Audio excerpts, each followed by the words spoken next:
Good morning सभी को। आशा करती हूँ कि आप सभी लोग की तैयारी यूपी टेट की बहुत अच्छे से चल रही होगी। पिछली वीडियो में हमने ज्योमेट्री के भाग 1 से एमसीक्यू टाइप्स क्वेश्चंस देखे थे और आज हम भाग 2 के एमसीक्यू टाइप्स क्वेश्चंस को देखेंगे, जिसमें हमारा टॉपिक रहेगा क्षेत्रफल, पृष्ठीय क्षेत्रफल और आयतन। ये 2D और 3D आकृतियों के हैं। तो आइए शुरू करते हैं क्वेश्चन नंबर 1 से। एक वृत्त की त्रिज्या 7 सेंटीमीटर है, उसका क्षेत्रफल क्या होगा? पाई का मान आपको दिया है। ठीक है, तो सबसे पहले हम वृत्त बनाएंगे। क्वेश्चन कह रहे हैं हम ये देखेंगे। ठीक है, एक वृत्त की त्रिज्या 7 सेंटीमीटर की है। ठीक, ये कितनी है? 7 सेंटीमीटर। तो इसका क्षेत्रफल ज्ञात करना है। ठीक, तो क्षेत्रफल का सूत्र क्या होता है? वृत्त के क्षेत्रफल का सूत्र होता है पाई आर स्क्वायर। ठीक, तो हमें पाई का मान दिया हुआ है 22/7 और आर हमारा कितना दिया है? 7। ठीक, तो 7 × 7 हो जाएगा क्योंकि पाई का स्क्वायर है। तो 7 से 7 कट जाएगा और 22 में हम जब 7 का मल्टीप्लाई करेंगे तो 154 आएगा। ठीक है, हमारा ए सही है। क्वेश्चन नंबर 2 देखते हैं। एक त्रिभुज का आधार 10 सेंटीमीटर, ऊंचाई 5 सेंटीमीटर। ठीक, तो क्षेत्रफल क्या होगा? तो सबसे पहले एक त्रिभुज बनाएंगे। क्वेश्चन में क्या रहा है पहले ये समझते हैं। अगर आप डायग्राम बना लेंगे तो आपको क्वेश्चन बहुत आसानी से आ जाएगा। ठीक, तो ऊंचाई दी है 5 सेंटीमीटर, आधार दिया है 10 सेंटीमीटर। ठीक, तो क्षेत्रफल पूछा है। त्रिभुज का क्षेत्रफल बराबर होता है हाफ गुणे h गुणे b, आधार गुणे ऊंचाई। ठीक, तो हाफ लिख लेंगे और आधार कितना दिया है 10 और ऊंचाई कितना दिया है 5। ठीक, तो 2 5 10, तो 5 × 5 करेंगे तो 25 हो जाएगा। ठीक, तो 25 इज द आंसर, हमारा ए सही है। क्वेश्चन नंबर 3 देखते हैं। एक घन की भुजा 3 सेंटीमीटर है, उसका आयतन क्या होगा? ठीक, तो पहले हम एक घन बना लेते हैं। घन की सारी भुजाएं एक बराबर होती हैं। ठीक, तो मान लो एक भुजा 3 सेंटीमीटर की है तो सारी भुजाएं भी 3 सेंटीमीटर की होंगी। तो घन के आयतन का सूत्र क्या होता है? ए पे क्यूब। आयतन बराबर होता है ए पे क्यूब, मतलब 3 पे क्यूब। 3 के क्यूब को सॉल्व करेंगे तो 27 आएगा। ठीक, तो हमारा सी सही है। क्वेश्चन नंबर 4 देखते हैं।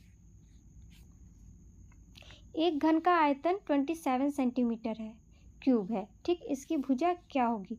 तो फिर घन का आयतन देखो, उसमें वो क्या दे रहा था कि भुजा दे दी थी, आयतन पूछा था, और यहाँ पे दिया है कि इसका पूरा आयतन कितना है? 27 है। ठीक, और भुजा हमें ज्ञात करनी है कि इसकी हर एक भुजा बराबरी होगी कितनी है एक भुजा, ये ज्ञात करना है हमें। ठीक, तो आयतन बराबर होता है ए पे क्यूब। ठीक, तो ए पे क्यूब बराबर दिया है 27, तो ए बराबर हो जाएगा 3। ठीक, तो हमारा बी सही है।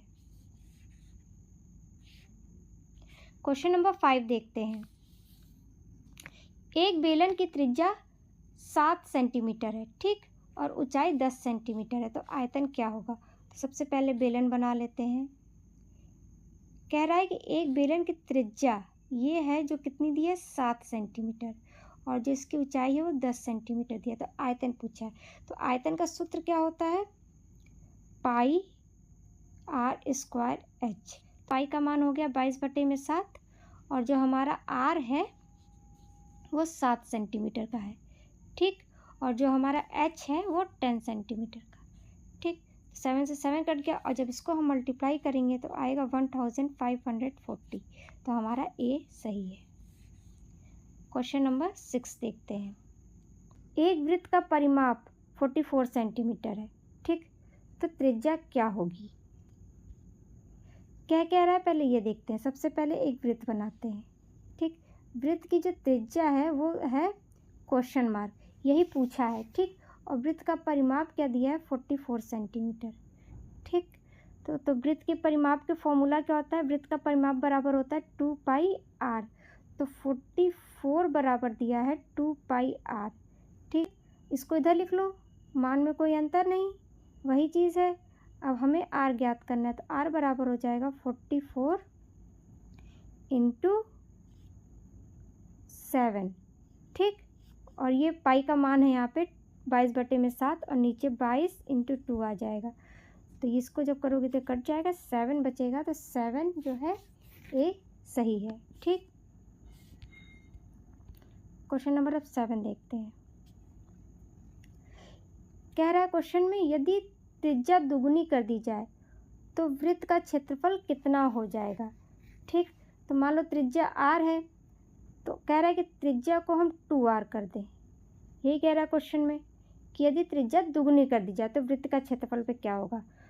वृत्त का क्षेत्रफल क्या होता है, पाई आर स्क्वायर, ठीक। तो यहाँ पे पाई ऐसे ही रख दो, आर के बजाय क्या हम लोग लिखेंगे 2r, तो 2r का स्क्वायर हो जाएगा, ठीक। आर को हमने क्या कर दिया है, डबल कर दिया है। जब हम इसको सॉल्व करेंगे तो आएगा 4 पाई आर स्क्वायर। तो हमारा वृत्त के क्षेत्रफल पे क्या असर पड़ेगा कि वो 4 गुनी हो जाएगी, ठीक। तो 4C सही है। क्वेश्चन नंबर 8 देखते हैं। एक घनाभ का आयतन 60 सेंटीमीटर। तो सबसे पहले एक घनाभ का पिक बना लेते हैं, ठीक। देखो क्वेश्चन में जो कह रहा है उसको पहले फिगर बना के समझ लीजिए, तो आपको समझ में आ जाएगा। तो लंबाई इसकी कितनी दिया है, 5, चौड़ाई कितनी दिया है, ये 3, ठीक। और ऊंचाई इज द क्वेश्चन, और आयतन दिया है इस पूरे का 60, ठीक। क्वेश्चन आपको समझ में आ गया। अब इसको सॉल्व करते हैं। आयतन बराबर होता है L into B into H, ठीक। आयतन बराबर होता है ये।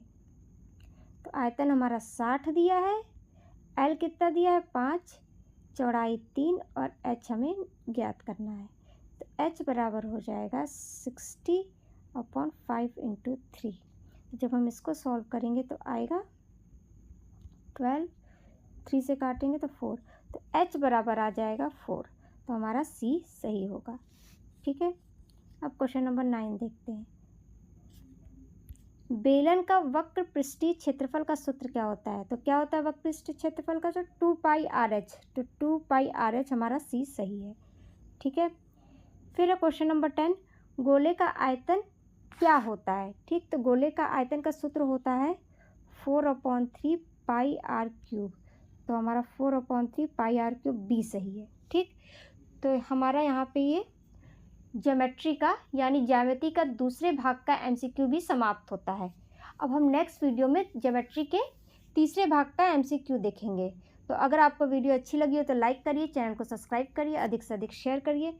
मिलते हैं आपसे नेक्स्ट वीडियो में नेक्स्ट टॉपिक के साथ। तब तक के लिए ज्ञान सूत्र सीटेट यूपीटेट चैनल के साथ कम समय में पक्की तैयारी। Thank you.